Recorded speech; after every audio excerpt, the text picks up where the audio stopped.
Steve, can you describe what it was like on that day that Geevor mine was finally closed? Yeah, well, I mean, of course, it was in one respect expected, and in other ways it wasn't expected, because at that time, the reason why the mine closed is because the price of tin collapsed. It went so low that it was no longer financially viable to keep the mine running. But this time it dropped, and that's where it was sort of staying.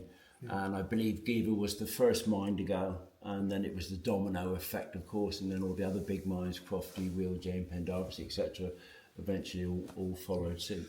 You know, to be told now that you've got 20 minutes to get showered, empty your lockers and get off site, you know, it couldn't have come at a worse time or be put to you in a worse way.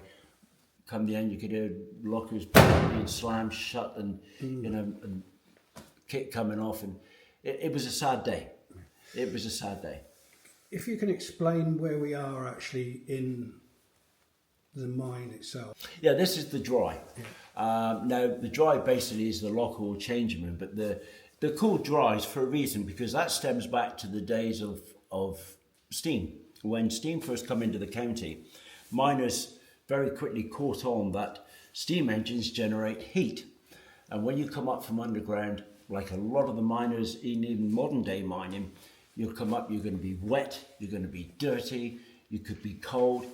In some cases, you might be extremely hot because you've been working right down deep in the mine where it's very, very hot. The idea of the dry being constantly heated, summer and winter, is that when you take your clothes off, you can put your clothes over all the drying bars, so when you come back next day, you've got warm, dry clothes to put on.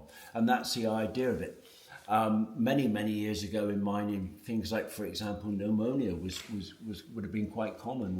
You think this is quite an emotional place? Yeah. As part of the tour of the mine. Yeah, it for me as a former miner working here, I quite often come into the dry on occasion, and I will sit down and I can hear the voices and I can see the faces. And unfortunately now a lot of those miners are no longer with us. When the mine closed, a lot of these miners starburst and they went all around the world. Yes, some are still with us and some still stay in contact.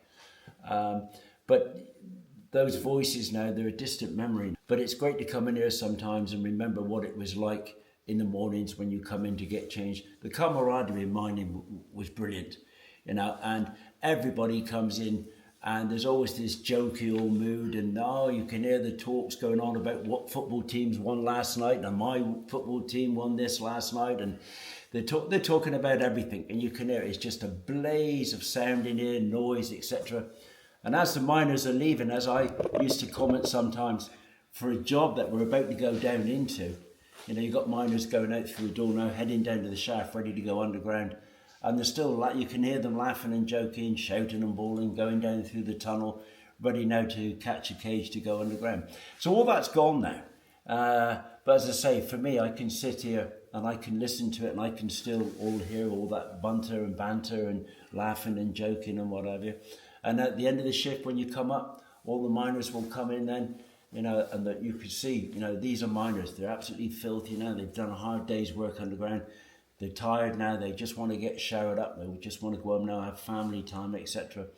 But all the banter would still be going on, you know, you would hear it, and the laughing and the jokes and everything else. But listen to it now. There's no noise at all now.